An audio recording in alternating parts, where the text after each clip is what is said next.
Mesdames et messieurs, bonsoir et merci de votre fidélité à votre télévision régionale Prestige pour suivre l'actualité, le journal. Au sommaire de cette édition, le quartier Médina Fall dans la commune de Thiès-Nord pleure ses fils. 7 des leurs ont perdu la vie suite à l'accident sur l'autoroute Ila-Touba. Les femmes enceintes ne courent aucun risque s'ils prennent le vaccin contre le coronavirus. L'annonce a été faite par le président de l'Association des gynécologues du Sénégal.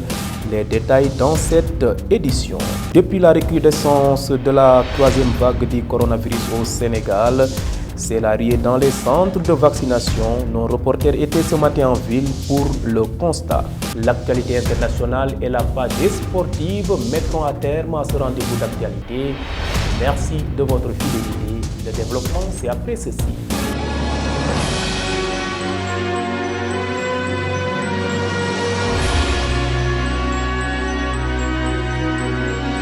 Mesdames et messieurs, bonsoir. Coronavirus au Sénégal, le ministère de la Santé et de l'Action sociale faisant le point journalier du Covid-19 a fait savoir que sur 3278 tests réalisés, 656 personnes ont été testées positives, soit un taux de positivité de 20,1%. Il s'agit donc de 71 cas contacts et 585 cas issus de la transmission communautaire. Nous écoutons le docteur El Hadj Mamadou Ndiaye, il est le directeur de la prévention du ministère de la Santé et de l'Action sociale. Le ministère de la Santé et de l'Action sociale a reçu les résultats des examens virologiques ci-après. Sur 3278 tests réalisés, 656 sont revenus positifs, soit un taux de positivité de 20,01%. Les cas positifs sont répartis comme suit. Nous avons eu 71 cas contacts suivis par nos services. Aucun cas importé n'a été enregistré au niveau de nos différentes portes d'entrée aériennes, maritimes et terrestres. Et 585 cas issus de la transmission communautaire ont été répertoriés et répartis comme suit. La région de Dakar totalise 385 cas, tandis que les autres régions et localités du pays totalisent 200 cas. 484 patients suivis ont été contrôlés négatifs et déclarés guéris. 63 cas graves sont pris en charge dans nos services de réanimation. 9 décès ont été enregistrés le mercredi 11 août 2021. L'état de santé des autres patients suivis ou hospitalisés est jugé stable. Restons toujours dans ce cadre. L'Association des gynécologues du Sénégal s'imprègne dans la sensibilisation. Le professeur Abdoul Aziz Diouf a fait savoir ce jeudi que les femmes enceintes sont exposées à la virulence des virus. Ainsi, il les exhorte à aller prendre leur dose de vaccin. Nous l'écoutons. Nous avons l'honneur de partager avec vous le point de l'Association sénégalaise des gynécologues obstétriciens sur l'association Covid et grossesse. La virulence de la troisième vague, particulièrement chez les femmes enceintes, a suscité beaucoup de questions de la part du personnel médical, mais également de la communauté. Ces questions tournent principalement autour de la fréquence élevée de la Covid chez les femmes enceintes, les manifestations cliniques observées chez les femmes enceintes, les risques auxquels sont exposés la mère et son enfant, et surtout la vaccination dans ce groupe qui est à risque. Il faut noter les principaux facteurs qui aggravent la Covid-19 chez ces femmes enceintes, qui peuvent être l'hypertension artérielle associée à la grossesse, l'obésité, le diabète et l'asthme, qui sont également des pathologies qui sont fréquemment rencontrées. Nous signalons aussi que nous remarquons un taux élevé de mort fœtale in utero chez des patientes qui présentaient dans les jours précédents un syndrome grippal. L'une des plus importantes questions concernant l'association Covid et grossesse reste la vaccination chez la femme enceinte. Compte tenu de la virulence de ce variant Delta, particulièrement chez la femme enceinte, compte tenu du risque important de morbidité et de mortalité maternelle liée à la Covid-19, le ministère de la Santé et l'Association sénégalaise des gynécologues obstétriciens recommandent la vaccination chez les femmes enceintes à tout âge de procréer, les femmes allaitantes, mais également les femmes désireuses de grossesse. Santé toujours, depuis la présence du troisième vague du coronavirus au Sénégal, c'est l'arrivée vers les centres de vaccination à Thiès. Si certains ont déjà pris leur dose, d'autres hésitent à aller prendre leur vaccin. Ce matin, nos reporters étaient dans les artères de la cité du Rail. Nous suivons la réaction des Thiessois.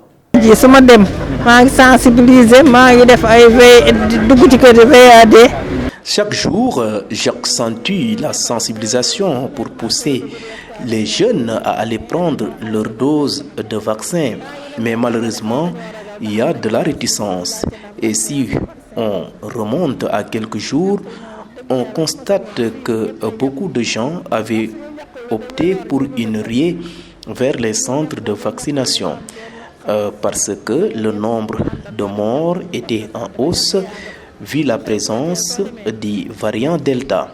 En tout cas, mon souhait est que tout le monde prenne son vaccin afin de se protéger et protéger aussi les leurs. Donc, je suis sur cette lancée et je continuerai toujours à me battre pour accomplir cette mission. Concernant la Covid-19, ce que je dis à la population et ce que je leur conseille, c'est de prendre tout ce qui est mesures de sécurité. Je pense qu'avec quand on dit mesures de sécurité, ça vous sécurise. Je pense qu'avec ça, on peut échapper de la Covid. Bon, pour ce qui concerne les vaccins, ça aussi, ça dépend de la personne. Moi, je ne me suis pas encore vacciné. Pourquoi? Non, moi, sincèrement, je suis quelqu'un qui utilise plus la médecine traditionnelle que la médecine moderne.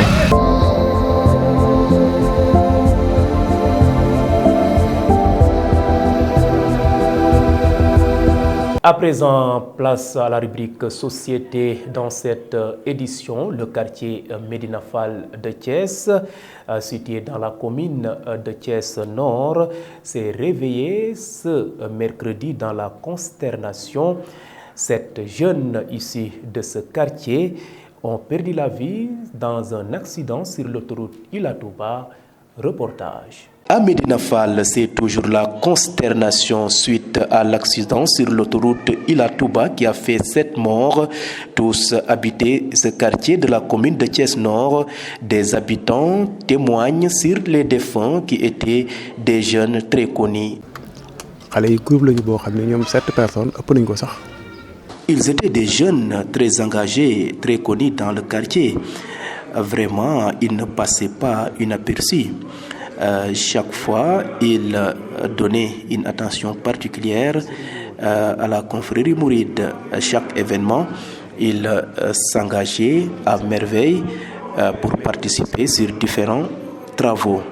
Vraiment, ils nous ont quittés et il était sur le point d'aller répondre à l'appel du Khalife général des Mourides. En tout cas, nous rendons grâce à Dieu et nous implorons le bon Dieu pour qu'il leur accueille au paradis. Ces jeunes étaient vraiment très dévoués. Ils vouaient un respect strict à l'ensemble des habitants du quartier. En tout cas, leur mort nous a plongé dans la consternation et raison pour laquelle les mots me manquent pour apporter mon témoignage. En tout cas, ce sont des jeunes très connus dans le quartier. Ils n'avaient aucun problème avec les autres voisins. En tout cas, ils nous ont quittés et ils nous ont laissé le quartier orphelin. Leur mort nous a vraiment attristés. Une journée triste qui restera gravée longtemps dans la mémoire des habitants du quartier Médina Fall.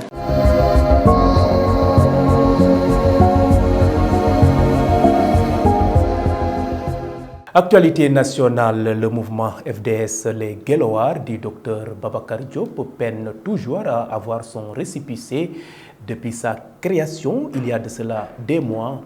Fatou Karagui.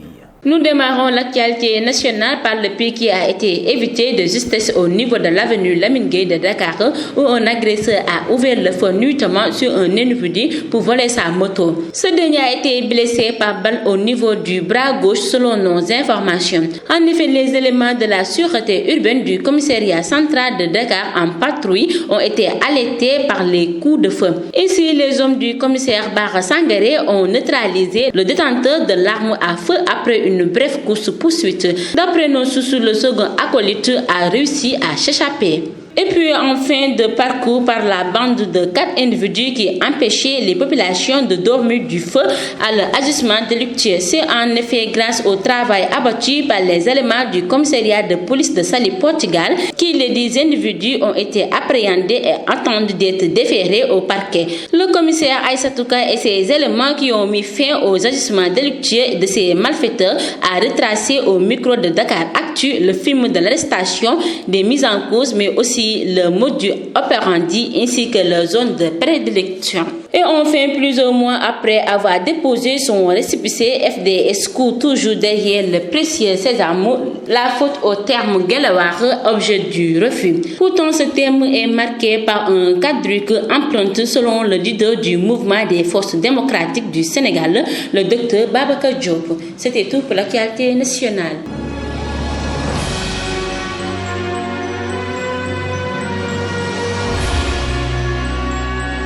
Sur l'international en Afghanistan, les talibans continuent leur avancée fulgurante vers la capitale. Présentement, ils sont à 150 km de Kaboul. L'actualité internationale porte la signature de Ramatoulaye Cissé. Nous démarrons l'actualité internationale par le Madagascar. Près d'un mois après une affaire présumée de coup d'État déjouée à Madagascar, le président Andry Rajoelina annonce un remaniement ministériel prochain, sans donner de date précise. Le chef d'État a suspendu mercredi l'ensemble de ses ministres. Au Soudan, l'ancien dirigeant soudanais Omar El-Bashir va être remis à la Cour pénale internationale, a indiqué mercredi la ministre soudanaise des Affaires étrangères. Un ex-gouverneur et un ancien ministre de la Défense seront eux aussi remis au tribunal international. Tous sont soupçonnés de génocide et de crimes contre l'humanité au Darfour. Les talibans ont pris jeudi 12 août la ville stratégique de Ghazni, à 150 km au sud-ouest de Kaboul. Ils se rapprochent dangereusement de la capitale de l'Afghanistan après s'être emparés en quelques jours de l'essentiel de la moitié nord du pays. C'était tout pour l'actualité internationale.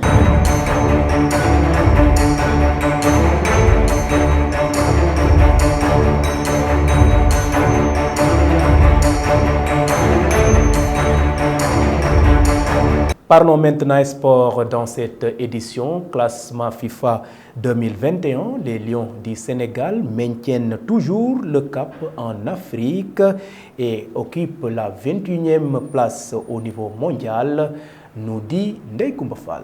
Démarrons l'actualité sportive par le Stade Lat Dior de Thiès qui serait sur le point d'obtenir son homologation définitive. Le 5 août dernier, la Confédération africaine de football CAF avait envoyé le Mozambicain Mohamed Faisal Sedat, son directeur des licences club, pour inspecter le Stade Lat Dior de Thiès qui reçoit jusque-là les matchs de l'équipe nationale de football.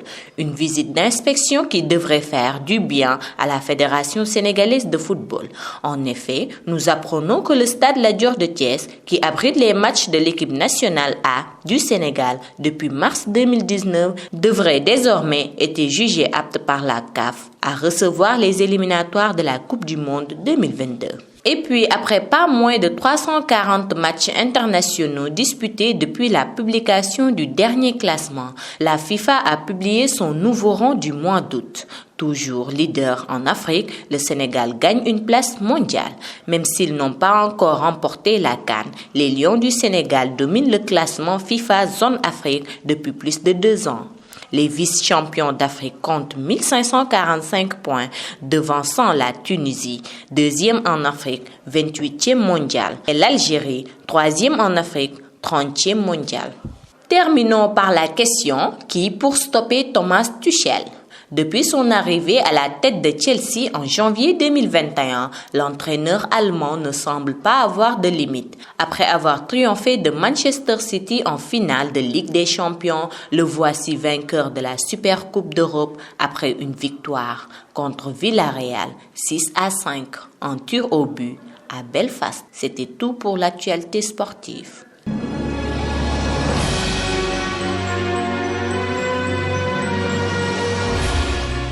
Mesdames et messieurs, place maintenant à la revue de presse du jour.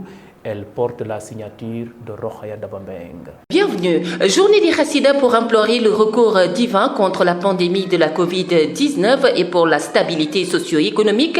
Le Soleil informe sur ce qui s'est passé hier à Touba face à la pandémie de Covid-19 qui compromet les équilibres sociaux et économiques déjà malmenés et révèle les horizons embrumés. Le Khalif général des Mourides a appelé hier à Touba à la tenue d'une journée des Hassidas pour Serigne Mountakha Bassirou Mbacké. Il s'est agi au moyen de la prière, de la communion des cœurs et des esprits d'implorer Dieu le Tout-Puissant via son prophète Sayyidina Mohammed sallallahu alayhi wa sallam afin qu'il adoucisse le sort de l'humanité. Une très belle réussite. L'Observateur, à sa page 5, informe que la 3e vague du Covid-19 a infecté dangereusement le secteur du transport urbain dans certaines villes du pays, dont Louga et Mbour.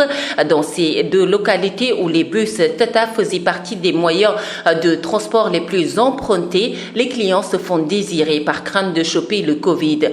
Conséquence, les acteurs qui gravitent autour de ce secteur sont en train de traverser des moments très difficiles. Autre information donnée par l'Observateur, à sa page 6, un businessman sénégalais tombe avec 148 passeports. Son client congolais arrêté à Rosso. 148 passeports sénégalais, un lot d'extraits d'état civil, de récépissé de demande de visa, des régies de commerce.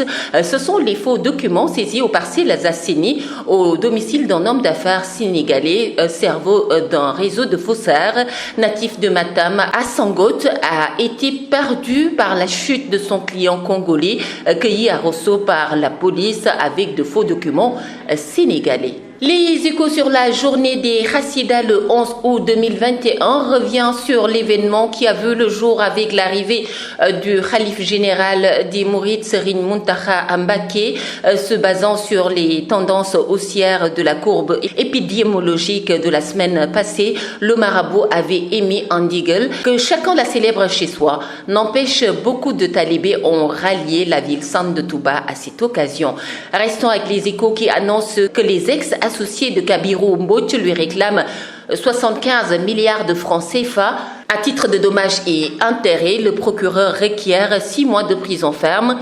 Et si le juge suit le procureur dans cette réquisition, Kabirou Mbodj sera arrêté pour abus de confiance, ajoutent les Échos à la page 4. La Tribune joue à la métaphore en annonçant que Delta infecte les partis politiques. À la page 5 du journal, nos confrères constatent que depuis l'avènement du Delta, les personnalités politiques semblent revenir au calme, comme terrassées par le coronavirus. Ils ont compris qu'il est possible de contourner les rassemblements en allant directement sur les réseaux sociaux pour battre campagne. Rewmi Quotidien semble voir la solution contre la 3e vague à Covid-19. Les Hassidas, à la page 5, nos confrères annoncent que Massalikul Jinan était dans le tempo. Ainsi, la journée nationale des lectures de Hassidas y a été célébrée à l'instar de la ville sainte de Touba et diverses autres localités du pays et même de l'étranger. Restons avec Rewmi Quotidien qui compte donc 23 morts en une semaine, encore des vies perdues sur nos routes et cette fois-ci c'est sur l'autoroute Ila Touba. 7 personnes y ont trouvé la mort hier. Direct News à sa page 4 relate des tonnes d'oignons qui pourrissent actuellement faute de vente. À Diender, les producteurs crient leur détresse, c'est la consternation totale, une mévente due selon eux à l'installation de la concurrence déloyale de cultivateurs étrangers dans la zone. Terminons avec 24 heures qui relate la journée Hassida hier à Touba. Nos confrères rapportent les propos de Serigne Mountakha Mbacké. Nous avons le droit d'implorer Dieu. Le chef religieux a soutenu que les objectifs de cette journée étaient d'implorer la clémence de Dieu pour que prenne fin cette pandémie de la Covid et que l'hivernage soit très bonne lecture. Et voilà donc, merci à vous Rokhaya Dabambeng, et ceci met fin à ce rendez-vous d'actualité. Vous étiez très nombreux à nous suivre à l'étranger via le réseau IPTV. D'autres optent pour nos différentes plateformes, à savoir la page YouTube de Prestige, le site d'information www.prestiges.com et la page Facebook Live de Prestige. En tout cas, votre fidélité fait notre fierté. Merci et bonsoir.